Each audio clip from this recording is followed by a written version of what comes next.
Right. So today I'm going to teach you guys how to get to the top of Maze Bank on the Oppressor, otherwise known as a Harry Potter bike. So what you're going to need to do is reset. Well, first you need to gain some speed like I'm doing right now. And then you can pull up after you land to be in the air and still be able to use your boost. Some people don't know they can do that. What you're going to have to do is land on rooftops and do that exact same thing. Land on them briefly with the back tire, and then use your boost again to gain speed and altitude. So you're going to want to land on this building right here. This one's pretty important.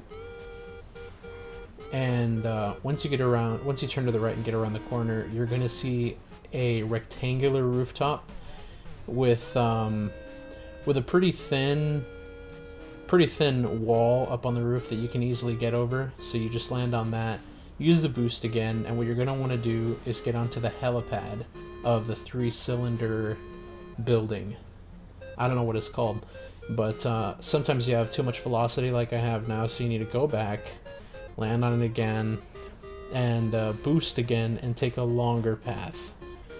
And even then, that may leave you a little fast. But the point is to use that building to do whatever you have to do to get to the helipad of the 3-cylinder building.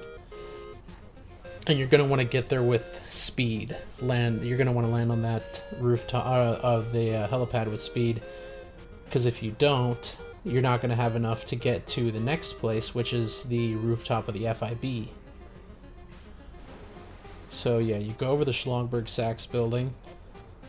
You can do a little Super Mario World trick here with the cape, and there you are. You've landed on the rooftop. Now I've stopped. I think it's technically possible to make it to the FIB rooftop like this, but I don't think so.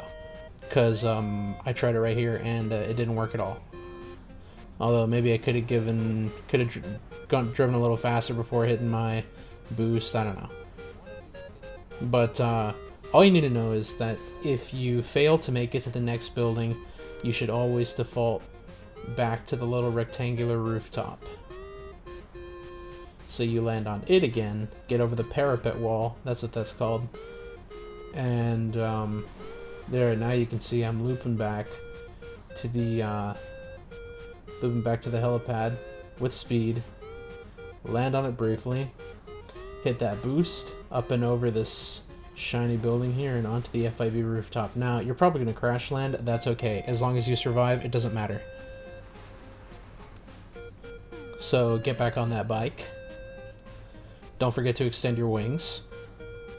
And you're going to use the pyramidal rooftop here as a directional assist to make it to the top of Maze Bank. You can see it right there. Careful, because you could glitch on that. But this is essentially how you're going to do it. Now here I land with a little too much speed, so I can't brake in time. So guess what I'm going to do? I'm going back to the, well, first, I try to see if I can bleed off some velocity after an initial rocket jump here. But I'm pretty sure I'm not going to make it, so flying back to the FIB building, gonna crash land, it's cool. As long as you land and you live, and your bike doesn't go over the edge. Because then your bike's going to fall off, it's going to land on some other rooftop, and then you're going to have to wait I don't know how many minutes before your stupid mechanic won't bring you another one. Get back on the bike, be real careful here. You can see that my tire is going to glitch. My tire glitches into the thing, and that exact glitch, if you hit your rocket when that glitch happens, your bike flies off and you stay in place. And you definitely don't want that. So do so carefully. And there you go. With a little bit of a dangerous moment, you can land right on the top of Maze Bank and shoot things if you really want to.